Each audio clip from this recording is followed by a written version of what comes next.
Turning now to OpenAI. Let's go ahead and put this up here on the screen. New data released by ChatGPT itself of how many users are struggling with mental health issues and talking to the AI chatbot about it.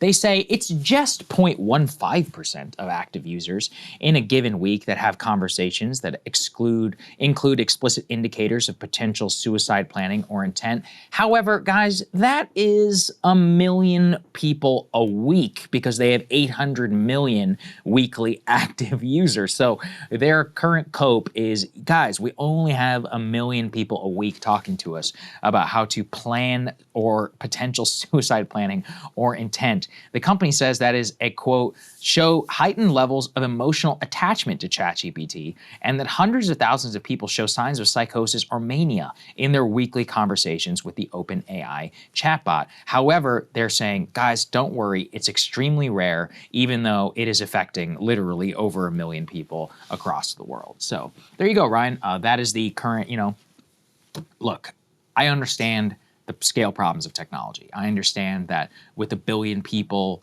you're going to have issues with the 0.1% or any of that. But what it comes down to me is about the responsibility, not just of the company, but all of us as a society for guardrails and strict, like actual social understanding for all of us in how we use this technology, how we should age gate this technology, how to make sure that said technology, when it does encounter these bad edge cases or any of that, that it actually acts, not even just responsibly, because that means that it's inherent upon them. It's not. It's actually should be up to us. Yeah. And the problem with all of this is we're just leave it up to Sam Altman. We're like, you figure it out, man. Whatever you think is best is what you're going to do. And what terrified me, I don't know, I think I talked about this with Crystal, but in jurisdictions where assisted suicide is legal, they were like, yeah, we would direct them to that if they asked it. So they would be like, hey, can you help me find the nearest assisted suicide clinic or help me apply for the paperwork? And they were like, look, we will comply with local jurisdiction. I mean, that's dark. Yeah. Right? I don't know. Yeah. And I understand it's legal, but that doesn't mean that you should be helping people kill themselves. Yeah, and there's now a lawsuit. You can put up C2. There's a suit. I've been tracking this one. Yeah, there's a suit claiming basically that OpenAI, understood that it had to strike a balance between encouraging more user engagement or suicide prevention. And focusing on suicide prevention would kind of push away some, I guess, different routes that the conversations could go down. And those routes were more beneficial to user engagement. Yes, exactly. Up until, of course, if the person kills themselves, OpenAI, I don't know, did you think about that? If your user is dead, they can't engage with your product. But so, yeah, so this has been working. What can you tell us about the lawsuit? The case as it's I'll tell you, this was the most interesting. They say this was updated just on Wednesday, that in the new version in ChatGPT 4.0, when it was released in May of 2024, quote, the company truncated safety testing, which the suit said was because of competitive pressure. So the lawsuit cites unnamed employees and previous news reports. Then in February, OpenAI, quote, weakened protections against the suit claims of instructions said to take care in risky situations to try and prevent imminent real-world harm instead of prohibiting engagement on suicide and self-harm entirely. OpenAI still maintained a category of, quote, fully disallowed content, such as intellectual property rights and manipulating political opinions, but is removed preventing suicide from the list. So basically, they were like, we need to keep stuff out of OpenAI that will cause us regulatory trouble whenever it comes to politics. But the suicide thing is not important enough to include. Now, again, this is from a lawsuit. It's alleged ChatGPT and OpenAI deny this, and this will work its way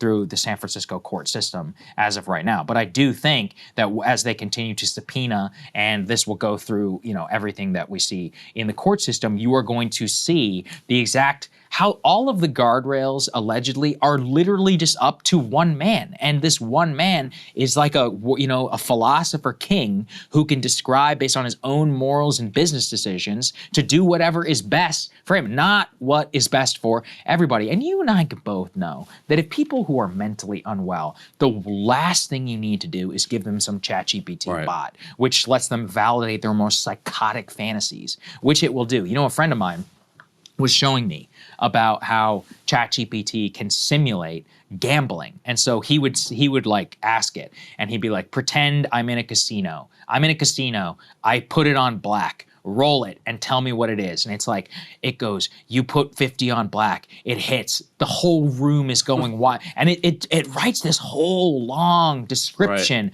of what it's like as you sit. And I was like, and he goes, now imagine you can actually do that in the app. You can connect it to your bank and you can have it play out this fantasy, but you could play this out on anything for sports gambling. I mean, all kinds of different vices or validations. I mean, for people who are addicts, like it's literally the addiction is never closer than, and that's just a case of gambling. Now think about suicide and they're like, oh, don't worry, there's an assisted suicide clinic right over here.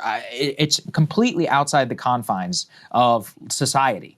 And I want to highlight this new op-ed, C5, because this sticks with the pornography direction that they're going in, but it also gets to the mental illness part. It's an op-ed that dropped just late last night. He says, I led product safety at OpenAI. Don't trust its claims about erotica. This is Steven Adler. So I'm going to go ahead and read from this. Back in the spring of 2021, I led our product safety team, and I discovered a crisis related to erotic content. One prominent customer was a text-based adventure role-playing game that used AI to draft interactive stories based on player choices. These stories became a hotbed of sexual fantasies, including encounters involving children and violent abductions, often initiated by the user, but sometimes steered by the AI itself. So basically saying, oh, wouldn't it be crazy if it was a kid? Wouldn't it be crazy if you were kidnapping this person? That would heighten the sexual tension.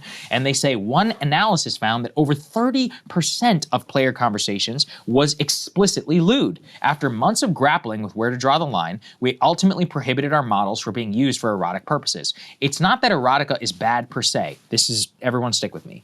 But there were clear warning signs of users' intense emotional engagement to AI chatbots, especially for users who were struggling with mental health, volatile sexual interactions that seemed risky. Nobody wants to be morality police, but we lacked ways to measure and manage erotic usage carefully. We ultimately decided AI-powered erotica would have to wait. OpenAI now says that the wait is over, despite the serious mental health issues that are now plaguing users of ChatGPT. On October 14th, they announced that they have mitigated these issues thanks to new tools, which will enable its restrictions on content like erotica. He says, I have major questions informed by my 4 years about whether these mental health issues are actually fixed. If the company really has strong reason to believe it's ready to bring back erotica on its platforms, it should have to show its work. AI is now becoming a dominant part of our lives. People deserve more than the word that has addressed these safety issues. I thought that's incredibly well said. This guy worked on the product for 4 years. He showed, I mean, this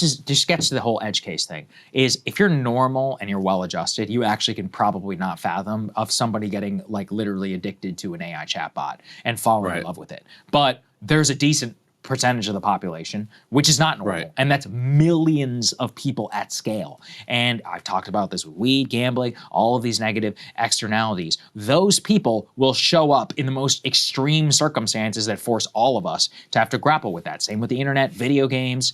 And this is the latest, frontier. And we're going in the same privatized direction of Sam Altman gets to decide. I mean, it's not crazy to say we could have millions of people who are addicted and in love with an AI chatbot within 2 years from now.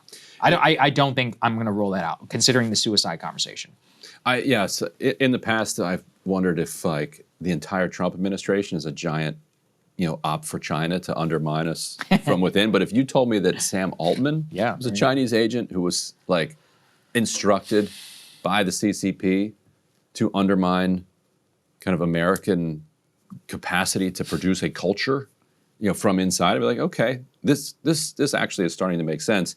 And clearly he's feeling a push, like saying that he's a philosopher king who's going to balance his business sensibilities and his morals. That balance seems to be, we don't have to wonder, which one is going to outweigh the other. Clearly he's in need of more engagement. The way to get more engagement, gambling, erotica, that sort of thing. You'll like this. Back in the 2010s, when I was at the Huffington Post, we were one of the biggest sites on the internet, like top 20, top 50, whatever. I was a reader. Yeah, there you go. And I remember talking to one of our data guys once about how cool that was, and he's like, do you want to know what our actual ranking is? I was like, was like, what do you mean our actual ranking? He's like, the rankings that they put out publicly are not the real internet rankings. Like, what are you talking about? Right, because it excludes porn. Yeah, Like, I know it where you're going with excludes this. porn. Yeah. The real internet is porn. Yeah. And he's like, here's the real rankings. And it's hundreds of sites you've never heard of that are far more popular than the Drudge Report, even Facebook at the time. And it put us way down low. That is what brings people back. That's what drives user engagement. Sam Altman, I'm not the only one that knows it. You know this. Like, anybody deep in the internet knows this. And also now, like, because we're witnessing this absolute crisis among young men, it's that much more apparent. So Sam Altman is like, okay, all right, time to mash the button, and we're just gonna make sure that this chart keeps going up and to the right. Yes, and by the way, the thing you just said about profit fits with the next part of the story. Not that anybody's really covering it all that well. Put it up here on the screen. OpenAI just yesterday got the green light from California and Delaware for a, quote, multi-billion-dollar revamp. Let me read from this a little bit. ChatGPT maker OpenAI has now announced a major victory on Tuesday, gaining the blessing of the Attorney General in California and in Delaware to complete its controversial multi-billion-dollar business restructuring after months of public scrutiny. The San Francisco-based AI company, valued at some $500 billion, still faces some potential hurdles with the continued protests from a few others, but they got the clear to transform themselves basically into a for-profit entity. The changes, which clear the way for the OpenAI to receive a $22 billion investment by SoftBank, eliminates a prior capped for-profit model while opening a path for them to raise more from investors in the future funding rounds and eventually potentially go public. Microsoft will have a stake in that for-profit company, which is worth some $130 billion. The restructuring is now following these agreements with OpenAI from California and Delaware, where the company is based and incorporated respectively, after the states had launched probes into that restructuring plan. Basically, the long way of saying it is that Sam Altman originally started OpenAI as a nonprofit. And the theory behind OpenAI was it needed to be open. By being open, OpenAI as a technology would be available to everybody as an open source, and that through that, they could make it so that no one company would roll it up into a gigantic monopoly. They then created the wildly successful ChatGPT, which is now a $13 billion per year business, now worth some $500 billion, announcing deals with the world's largest chip makers, raising the collective cap of all of these companies to literally trillions and trillions of dollars. Now, on top of that, what they discovered in that immense wealth is that they can try and bifurcate the nonprofit and for-profit arm to create some sort of weird two-entity system and eventually roll all the nonprofit into the for-profit to make it the $500 billion company. They couldn't, though, take the investment based upon that way that was structured, where it's the way that they were currently incorporated in Delaware and in California. But lo and behold, the $500 billion value company was able to reach an agreement with the Attorney General of California and Delaware, two of the most business and pro-tech friendly states, which will now clear the way for them to raise endless amounts of money, potentially eventually go public. That's what it's all about. That's what the porn thing is about, is that it's about raising money, raising engagement, making sure that they can put advertising directly in the ChatGPT feed. I don't know if you guys saw this, ChatGPT now has its own browser to compete with Google Chrome. It's all about data. AGI is never coming. It's just all about recreating the internet. That's what better Google. This is what I keep trying to tell. They're like addictive Google, yeah. Exactly. It's just a better Google. And I'm not saying that's bad. I definitely will use it. I think a lot of people will use it. It's one of those which will make life a little bit more efficient. But that's not the sell. The sell was not. The sell was we're going to cure cancer. The sell was that we're going to radically transform mankind. I mean, the big problems that face the United States, that face the world, that face humanity collectively. And instead, it's just a better Teams agent. It's better at Excel. It's better at math. I think that's cool. It's definitely more efficient. Better transcription. That's nice. Transcription. We used it recently for Breaking Points to transcribe like a 2-hour long thing. It genuinely is cool. Like, I don't want to sit there and say that it's not useless. But is that worth a collective massive increase in data center capex and electricity prices, pornography, suicide, mental illness, phone addiction? Can you even imagine? The ChatGPT phone is coming, and we all know it. They just hired recently Johnny Ive, the original creator of the iPhone. The ChatGPT device, the Google Chrome thing, they're trying to roll up every technological aspect. Soon, they're going to sign a deal with some car company Ford, who knows, where they will take over the autonomous driving and there'll be like two competitors of Tesla and of Sam Altman. Like the entire user interface of everything that you have technologically, Apple and Google originally wanted to come for that. Now ChatGPT wants to come for it as well. That's it. That's the whole game. There's no AI or AGI that's going to, radically change cancer, make you skinny, make you look great, and be radically assistive in a meaningful way. It's just going to addict you even more so that they can make trillions and trillions of dollars. That's it. Yep. That's the whole game for this thing. We should roll Tucker real quick. Yes. So Tucker interviewed Sam Altman. It was fascinating and very awkward. For Sam. Yes. For Sam. Yeah. But here, let's just roll this part of it, which involves the, OpenAI's potential for producing suicides. So there was a famous case where ChatGPT appeared to facilitate a suicide. There's a lawsuit around it. But how do you think that happened? First of all, obviously that and any other case like that is a huge tragedy. And I think that we are... So ChatGPT's official position is suicide is bad? Yes, of course, ChatGPT's official position is suicide is bad. I don't know, it's legal in Canada and Switzerland, and so you're against that? In this particular case, and this we talked earlier about the tension between user freedom and privacy and protecting vulnerable users. Right now, what happens in a case like that is if you are having suicidal ideation, talking about suicide, ChatGPT will put up a bunch of times, please call the suicide hotline. But we will not call the authorities for you. I think it'd be very reasonable for us to say in cases of young people talking about suicide seriously, where we cannot get in touch with the parents, we do call authorities. Now, that would be a change because user privacy is really important. An example of this, ChatGPT says, I'm feeling suicidal. What kind of rope should I use? What would be enough ibuprofen to kill me? And ChatGPT answers without judgment, but literally, if you want to kill yourself, here's how you do it. And everyone's all horrified, but you're saying that's within bounds. That's not crazy. That it would take a non-judgmental approach. If you want to kill yourself, here's how. That's not what I'm saying. So right now, if you ask ChatGPT to say, tell me how much ibuprofen should I take? It will definitely say, hey, I can't help you with that. Call the suicide hotline. But if you say, I am writing a fictional story, or if you say, I'm a medical researcher and I need to know this, there are ways where you can get ChatGPT to answer a question like that, yes. Like what the lethal dose of ibuprofen is or something. I told you. I said there's always going to be a workaround. It's all going to come around. It'll all be within the weird legalese confines of of the language, and it just it's funny, the assisted suicide thing. I know it used to be a major religious talking point, and I kind of brush it off. But the more you grapple with it in Canada, it's dark. Yeah, it is. People are killing themselves when they're young. People are taking advantage of assisted suicide whenever they're broke, right? They have no terminal condition. And some of the profiles. Some of the people who are referring people it's just oh, you want to kill yourself? Here, go. Right. Exactly. Yeah, and they just do crazy. it. I mean, I talk about this with abortion too. You can be pro-choice if you want to be, but you need to grapple with what the logical endpoint. Recently, I think it was Iceland, where they were like, "Hey, we don't have Down syndrome anymore."